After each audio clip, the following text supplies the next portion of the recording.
你有没有过这样一种瞬间，朋友坐在你对面，眼泪掉下来，你第一反应不是递纸巾，不是问他怎么了，而是发现自己的胸口突然沉了一下，那种压抑感比对方还强烈。你还没开口，已经替他难受了。还有的时候，你坐在电影院里，配角遭遇人生变故，你比主角先流泪，旁边的人无动于衷，你却哭到不敢伸手拿爆米花。或者你推开一扇门，明明没人告诉你发生了什么，但空气里的紧绷感让你坐立不安，想立刻逃离。下班回家，你没做体力活，却累到不想说话，脑子里还在反复播放白天和同事的几句对话，担心自己说错了什么，对方那个微妙的表情到底什么意思。如果你一边听一边在心里点头，那你很可能是一个共情力非常强的人。社会上大部分人都羡慕这种特质。我们说你很有同理心，跟你相处很舒服，你真的懂我，这些话全是赞美，对吧？可只有你自己清楚，拥有这种能力，活得比别人累得多，你更容易受伤，更容易被一点点情绪掀翻。有时候你甚至会想，如果我可以少感受一点，如果我可以迟钝一点，日子会不会轻松很多？今天这篇文章不是要跟你讲如何戒掉共情力这种表面方案，而是要带你看清共情力背后的神经科学和心理逻辑，帮你重新理解自己。如果你也经常因为太能感受别人而疲惫不堪，请你一定要看完。我会把共情力超强的人大脑里到底发生了什么，彻底拆开讲清楚。而且这4个深层成因，你只要听懂一个，就能对自己当下的状态有完全不一样的理解。所以先订阅我的频道人性解剖笔记，打开小铃铛，这样之后每次聊心理学和自我成长的深度内容，你都不会错过。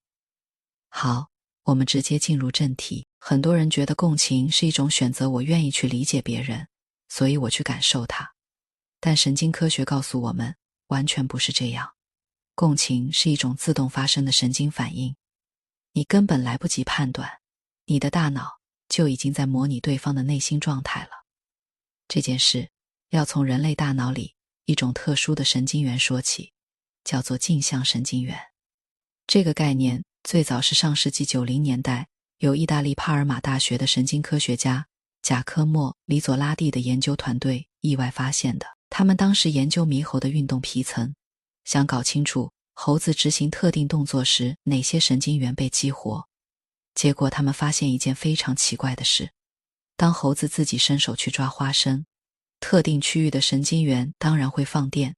可当猴子只是坐在那里看着实验人员伸手去抓花生，猴子大脑里负责抓握动作的那些神经元也同样被激活了。猴子明明没动，脑子里已经在模拟那个动作。这个发现后来被大量研究，延伸到人类身上，结果人类拥有更复杂精密的镜像神经元系统。我们不只是模仿动作，还会模仿情绪。当我们看到别人痛苦，我们大脑里处理痛苦体验的区域会真实的被点亮。当我们看到别人大笑，奖励回路也会做出响应。换句话说，共情这件事在你意识到之前就已经发生了。那么问题来了，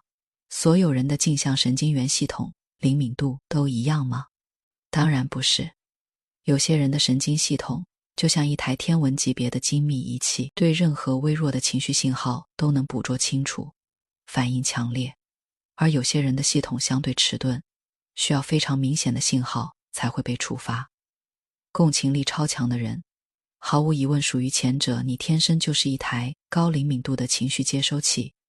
但高灵敏度本身是一把双刃剑。一台收音机如果能同时接收几十个频道的信号，它必然更容易产生杂音，更容易受干扰，电池消耗更快。这不是收音机的故障，这是高灵敏度本身的代价。现在我们来拆第一个深层成因，情绪边界的模糊性。共情力强的人有一个特别普遍的困境，他们很难分辨这个情绪到底是我自己的，还是我从别人那里吸收过来的。你原本心情很好，阳光灿烂，结果跟一个情绪低落的朋友待了2个小时后，你开始胸口发闷，有一种莫名的沉重感，不自觉叹气。你回家才反应过来，刚才那种感觉好像不是我的。我本来挺开心的，可它真真切切占据了我整个下午。这种现象在心理学上被称为情绪感染。情绪感染对大多数人来说是短暂的，表层的看到别人哭，自己稍微难过，离开了就恢复。可对高共情者来说，情绪感染的程度要深得多，持续时间要长得多，而且很难用理性覆盖。这里有一个非常重要的神经科学解释。研究者发现高共情者的脑岛皮层大脑中负责整合情绪体验和自我感知的区域活跃程度显著高于普通人。这意味着，当你感知到外部情绪信号时，那个信号不只是停留在我知道你现在很难过的认知层面，而是真实地渗透进你的身体感受和情绪体验。用一个直观比喻，普通人感知别人的痛苦就像看一张照片，而高共情者感知别人的痛苦就像被拉进照片里，亲身经历那个场景。这就是为什么你总是很累，你的神经系统每一天都在高负荷运作，处理的信息量远超一般人。你不仅要活自己的情绪，还在无意识中活过很多人的情绪。更麻烦的是，当情绪边界长期模糊，你会慢慢失去对自我的清晰感知。你不知道此刻的焦虑是你自己的，还是你妈妈的，还是你老板的，还是昨天那个在你面前崩溃的朋友的。这种混乱本身就是极大的消耗。哈佛大学心理学教授亨利·克劳德在研究人际关系和心理健康时提出一个核心观点：健康的情绪边界是一个人心理健康的基石，没有边界就没有稳定的自我。可是对高共情者来说，建立清晰边界往往是一生中最难的功课之一，不是因为不想，也不是不懂道理，而是因为神经系统在生理层面就倾向于开放、接收，而不是隔离。我想问你一个问题，你有没有发现，你在某些人身边特别容易累，能量消耗特别快，而在另一些人身边却很舒服轻松？这不是巧合，也不是你讨厌前者或喜欢后者这么简单，这很可能是因为前者那种情绪能量消耗型的个体会在无意识中大量触发你的镜像神经元系统，让你的大脑持续高速运转，而你没有办法关闭那个接收器。这是第一个成因。情绪边界的天生模糊性让高共情者的神经系统长期处于过载状态。好，前面我们讲了第一个成因，但光是边界模糊还不足以完全解释那种深入骨子里的疲惫感。更关键的是接下来这个第二个成因，超高的情绪处理精度。这个说法可能有点学术，我用一个日常场景说清楚。人类处理情绪信息的时候有2条路径。第一条路径是快速粗糙的，你看到一个人皱了一下眉头，杏仁核立刻发出信号，这个人不高兴了。这个过程自动、无意识，几乎不消耗认知资源。第二条路径是缓慢精细的，你不只注意到对方皱眉头，还分析他皱眉的方式是疲惫的皱眉，带着不满的皱眉，还是思考时的皱眉，然后结合他今天说话的语气，最近的工作状态，你们之间过去的关系，判断他此刻真正需要什么。我接下来该说什么，还是最好什么都别说。普通人大多数情况下走第一条路径，偶尔在重要情境下才启动第二条。可高共情者几乎在所有社交情境中都在同时走这2条路径。就像普通人开车只需要注意前方路况，而你同时用超高精度的摄像头扫描路边每一个行人的表情，每一辆车的状态，每一个细微的风吹草动，把所有信息实时处理一遍，再做出判断。你说开完这段路能不累吗？神经科学研究显示，高共情者的前额叶皮质和边缘系统之间的连接往往比普通人更密集，也更活跃。这意味着你在处理情绪信息时调用的大脑资源更多，消耗的认知能量更大。一天结束，你感觉像跑了一场马拉松，这不是夸张，而是大脑实实在在的耗能状态。但请注意，这里有一个非常容易被忽略的面向，这种超高的情绪处理精度，恰恰也是高共情者在某些领域展现惊人能力的根本原因。那些最好的心理治疗师，最优秀的咨询师，最能打动人心的作家，最懂得把握人际关系微妙之处的领导者，身上往往都具备这个特质。因为他们能感知到别人感知不到的东西，能理解别人理解不了的层次，能在人与人之间的缝隙里看到那些没有被说出口却真实存在的情绪暗流。所以这不是一个单纯的弱点，这是一种能力。只不过这种能力的运作成本比大多数人意识到的要高得多。用一个比喻帮助理解，高共情者就像一台可以同时接收多个频道的收音机，而普通人的收音机每次只调一个频道。接收更多频道意味着你能听见更丰富的声音，更细腻的旋律，更微妙的和弦，但电池消耗更快。问题不是收音机坏了，而是你一直在用高耗能的设备，却没有给它足够时间充电，甚至从来没有认真看过说明书。这是第二个成因。超高的情绪处理精度让你的认知资源长期被过度调用。我知道听到这里，你可能已经开始在脑子里回放自己过去的很多经历和困惑，好像突然有了解释，但前面这两个成因还只是冰山一角。接下来我要讲的第三个成因，我认为是最容易被误解，也最容易让人陷入深深自责的一个。第三个成因叫做责任感的过度内化。我先问你一个问题，当你身边有人不开心，你的第一反应通常是什么？如果你是高共情者，第一反应很可能不是他为什么不开心，而是我能做什么让他开心起来。甚至在更深的层面，你会不由自主地怀疑，是不是我做了什么让他不开心。这种反应模式在心理学上有一个专门的名字，情绪责任感的过度内化。高共情者因为能够非常深刻地感受到他人的情绪，往往在无意识中发展出这样一种信念，我有能力感受到你的痛苦，所以我也有责任去消除它。这个逻辑表面看很合理，甚至带着善良的光环，但它有一个致命问题，它把感受到和负责任这两件事完全混为一谈了。你感受到别人的痛苦，不代表你需要为那个痛苦负责。你能理解别人的难过，不代表你有义务让他们立刻好起来。可对高共情者来说，这条界限往往是模糊的，甚至是不存在的。发展心理学研究发现，这种模式往往在很早的时候就形成了。很多高共情者在成长过程中曾经扮演过家庭里情绪调节者的角色，他们学会通过感知和回应父母或家人的情绪需求来维持家庭的和谐稳定。比如一个敏感的孩子在父母争吵时会变得特别乖，特别懂事，试图用自己的乖巧来缓和紧张气氛。他慢慢发现，只要我察言观色到位，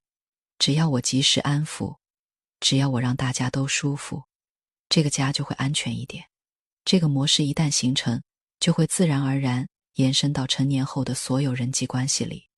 他成了那个永远在照顾别人感受的人，那个在群体里负责让所有人都舒服的人，那个在冲突发生时第一个站出来缓和气氛的人。这听起来像是一种美德，对吧？我们从小被教育要善解人意，要多为别人着想，要做一个温暖的人，这些价值观本身没错。可问题在于，当一个人长期把别人的情绪状态当作自己的责任，他就失去了一种极其珍贵的能力，允许别人拥有他们自己的情绪，允许痛苦存在，允许问题不被立刻解决，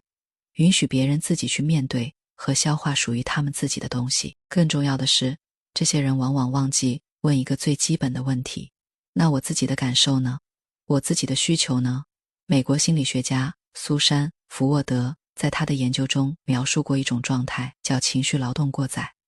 当一个人长期承担超出自身负荷的情绪照顾工作，心理资源会逐渐枯竭，最终导致情绪麻木、疲惫，甚至一种深层的愤怒和委屈。你有没有这样一种感觉？你帮了很多人，照顾了很多人，对身边每一个人都尽可能体贴。可是在某些深夜，你会莫名其妙感到一种说不清的委屈，甚至带着一点愤怒，不是针对某个具体的人，就是一种我给了这么多，我一直在给，可是从来没有人问过我一句你还撑得住吗？这种感觉不是你太脆弱，也不是自私，这是一个长期过度承担情绪责任的人发出的真实求救信号。这是第三个成因，责任感的过度内化，让你在人际关系中长期处于给予过度而接收不足的失衡状态。讲到这里，我们已经拆了3个成因，边界模糊让你不断吸收别人的情绪，超高精度让你消耗大量认知资源，过度责任感又让你持续付出却得不到补给。这3个叠加已经足以让一个人疲惫不堪了。可还有一个更深层的东西压在下面，它像一只无形的手，把你往更深的孤独里推。第4个成因叫做对不被理解的深层恐惧。这听起来是不是有点矛盾？一个共情力超强的人最善于理解别人，可他们往往是最难被理解的那一群人。为什么？因为高共情者的内心世界有一种普通人很难真正体会的复杂性和深度。你的情绪不是线性的，不是非黑即白的，不是简单的开心或难过。你可以在爱一个人的同时清晰地感受到对他的愤怒，你可以在一个充满欢笑的庆祝场合里同时体验到一种隐秘的悲伤，你可以同时理解冲突双方各自的立场。可正因为理解得太清楚，你反而陷入无法选择、无法站队的困境。这种复杂性在你试图向别人表达时，往往遭遇的是困惑、简化甚至否定。你想太多了，哪有那么复杂？你为什么要在乎这种细节？这些话你听过多少次了？每一次被这样回应，都是一次微小的伤害。说的人没有恶意，可伤害是真实的。心理学家艾莲·艾伦在他关于高敏感人群的开创性研究中发现，高共情者和高敏感者有大量重叠特质。这些人往往从童年开始就有一种感受，我跟别人不一样，我感受世界的方式跟别人不一样。这种感觉如果没有被正确理解和引导，就很容易演变成一种深层的孤独感，甚至一种深刻的自我怀疑，是不是我有问题？是不是我太敏感了？是不是我应该学着不要这样？这种自我怀疑会让一个人在社会交往中更加努力去迎合、调整、压缩自己真实的感受，让自己看起来正常一些。而这种努力本身就是另一层巨大的消耗。更吊诡的地方在于，因为你太善于理解别人，所以你往往能非常精准地感知到别人希望你是什么样子，然后在无意识中把自己调整成那个样子。你成了一个高度灵活的人，可以适应各种关系、各种情境。可这种灵活性的代价就是，你越来越不确定自己原本究竟是什么样子。这就是为什么很多高共情者在人际关系上看起来非常成功，朋友很多，人缘很好，大家都说跟你相处很舒服。可是在那些热闹散去之后的深夜，内心深处却有一种说不清的空洞感和孤独感，因为你一直在跟别人连接，却很少有机会真正跟自己连接。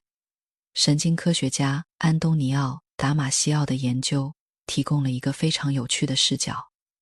一个人对自我的清晰感知，需要大脑的默认模式网络有足够的激活时间。简单说，你需要有足够时间让大脑向内看，而不是一直向外处理信息。而高共情者的大脑因为长期高度关注外部情绪信号，往往没有足够空间和时间让默认模式网络充分运作。你的大脑一直在向外看，向外扫描，向外分析，很少有机会真正向内看一看那个正在扫描一切的人，他自己还好吗？这就解释了为什么很多高共情者在独处时反而会感到一种奇怪的不适。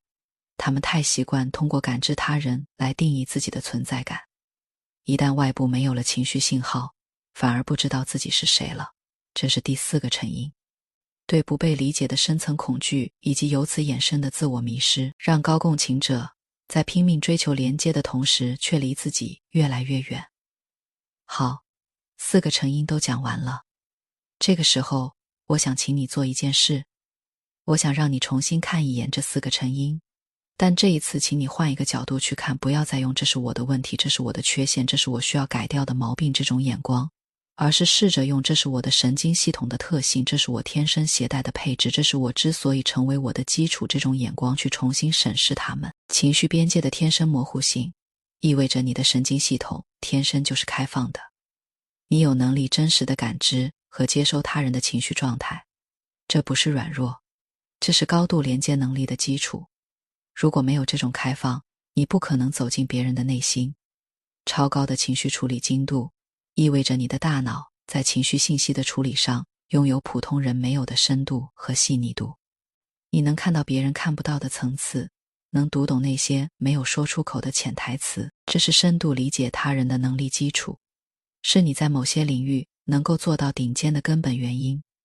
情绪责任感的过度内化，意味着你天生就具有强烈的关怀动机和照顾他人的意愿，你不是被迫对别人好，而是真的能感受到别人的需要，并且愿意去回应。这是真正利他能力的根源，是这个世界上极其稀缺的品质，对不被理解的深层恐惧，意味着你对真实连接有着极深的渴望。你不满足于表面的寒暄，不满足于你好我好大家好的虚假和平，你想要的是真正的被看见、被理解、被接住。这是深度关系的基础，是所有亲密关系里最珍贵的东西。你看，当我把这4个成因重新描述一遍，它们听起来是不是完全不一样了？我不是在做那种廉价的把坏事说成好事的正能量话术，我是在还原一个基本的事实。这4个让你感到疲惫的特质本身不是问题，它们是你的神经系统的出厂设置。这些特质在合适的情境下，在有足够的自我觉察和边界意识的前提下，就是真正的天赋。但是我必须非常认真地说清楚一件事，承认这是天赋，不等于你要继续用消耗自己的方式去使用它。一个天生力气很大的人，如果从来不学习正确的发力方式，只是不停地用蛮力去扛、去搬、去硬撑，他最终一定会把自己搞垮。天赋从来都不是免死金牌，天赋需要被正确理解和使用才能发挥价值，而不是反过来把你拖进深渊。那么，对于高共情者来说，什么叫做正确的使用这个天赋？我想给你3个具体的建议。第一件事，学习分辨感受到和负责任之间的差异。你感受到了别人的痛苦，这是真实的，是你的神经系统在正常运作。但感受到不等于你需要解决它，你可以完整的、深刻的感受到一个人的悲伤，同时允许那个悲伤存在，允许那个人自己去面对和消化。这不是冷漠，这是尊重。真正的共情不是替别人扛起他们的情绪，而是陪伴他们，让他们有力量去面对自己的情绪。你不需要做所有人的拯救者，你只需要做一个真诚的陪伴者。这个区分一旦建立起来，你的负担会瞬间减少一大半。第二件事，把一部分向外的注意力重新调转方向，指向自己。高共情者需要刻意练习一件事，定期有意识地问自己，我现在感觉怎么样？这个感觉是我的，还是我从别人那里吸收来的？我今天需要什么？我累不累？这不是自私，这是必要的自我校准。就像一个一直在为别人端茶倒水的人，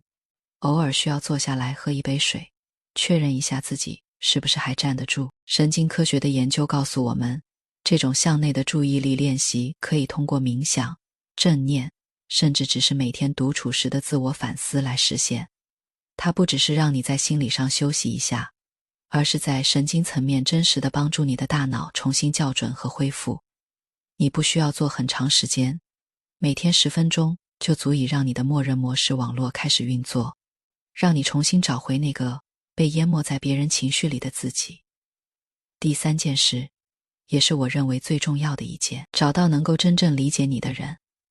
高共情者最深的需求之一就是被看见，不是被崇拜，不是被依赖，不是被需要，而是被真实的看见。你的复杂，你的深度，